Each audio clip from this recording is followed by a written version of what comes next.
Everyone is talking about the 100 trillion parameter models, but no one is talking about where the electricity is coming from to run them. We've hit the data scarcity cliff. We've literally run out of high-quality human text to train on. Today, we aren't talking about bigger, we're talking about smarter. The winner of the AI war isn't the one with the biggest model, it's the one who can keep the lights on. Now let's get into it. Hello, this is John Turns from the Execution Over Hype podcast, presented by Cezanne. We spent the last few episodes looking at individual breakthroughs, from mem palaces to agentic swarms, but today we have to look on the horizon. We are no longer in a tech cycle. We are in a tech storm.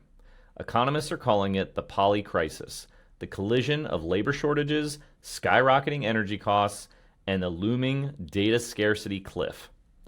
If you are still operating on a growth at all costs mindset, you are steering your ship directly into a hurricane. In 2026, the strategy has shifted from how big can we get to how resilient can we be. Before we break down the blueprint for keeping your AI brain alive when the grid flickers, I want to invite you to join our community. In a world of systemic disruptions, information is your only anchor. If you want to know how to build a business that thrives on chaos instead of being crushed by it, please hit the subscribe button and like this video.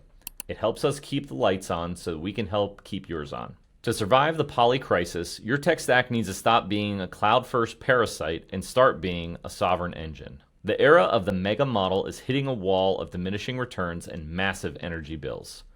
We are moving towards small language models like Phi 3 or specialized Llama derivatives that offer 90% of the performance at 5% of the size. They don't need a warehouse-sized data center. They can run on a local server in your basement.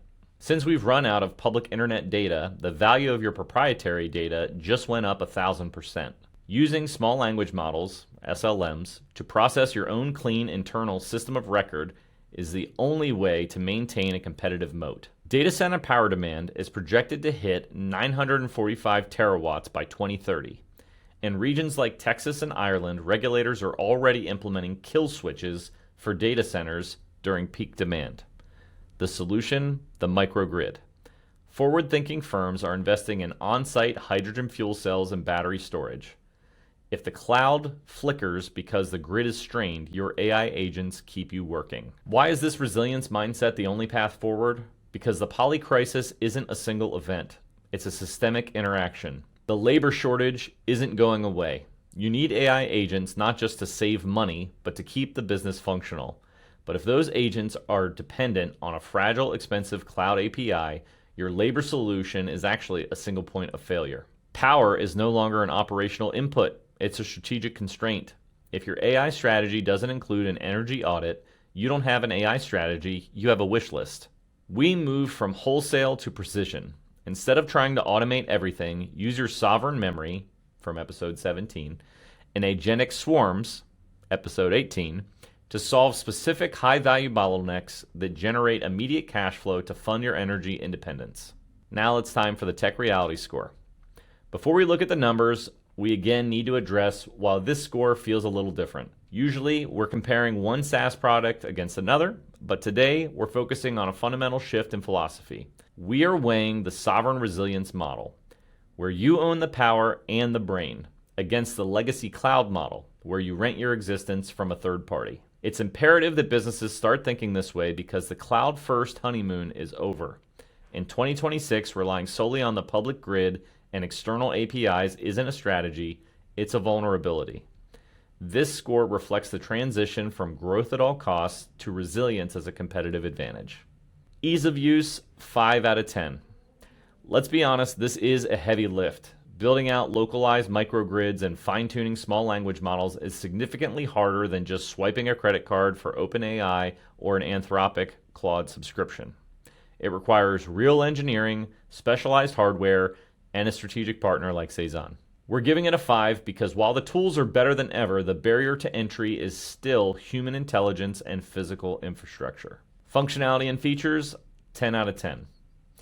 Here's the kicker. Small is the new big. Fine-tune SLMs consistently outperform generic massive LLMs on domain-specific tasks. Because they are trained on your proprietary data, They are more accurate, more deterministic, and they don't hallucinate. You aren't getting a jack of all trades, you're getting a master of your trade. Integrations and compatibility, 8 out of 10. The open source community has officially won. Moving model weights between local servers and the cloud has become a standard seamless workflow. We only lose 2 points because legacy systems, the dinosaurs of the 2010s and before, still struggle to play nice with modern decentralized architectures. Value for cost, 10 out of 10. This is about the long game. You will absolutely pay more upfront for the hardware and the energy storage. However, you're hedging against a projected 300% increase in cloud storage and compute taxes over the next 3 years. In a world where energy is the new gold, owning your own refinery is the only way to protect your margins. Scalability and long-term viability, 10 out of 10. This is the only way to scale in a world where power is finite and high-quality data is scarce.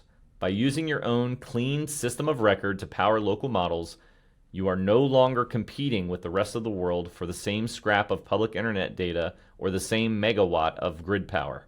You are sovereign. Final score, 43 out of 50.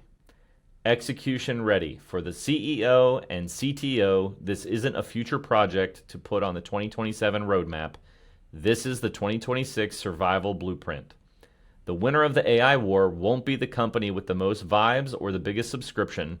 It will be the one who can keep the lights on and the models running when the tech storm hits the hardest. The bottom line is that the easy era of tech is over.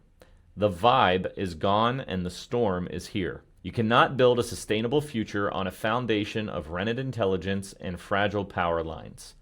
The winner of the AI war isn't the one with the biggest model. It's the one who can keep the lights on and the data clean. At Cezanne, we don't just build software. We build resilient engines. We help you separate your system of record from the noise, ensuring your technology acts as a shield, not a target. If you're ready to scale through the storm, visit Cezanne.com.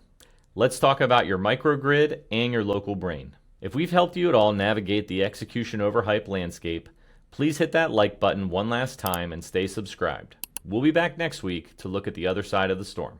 Till next time, this is John Turns, out.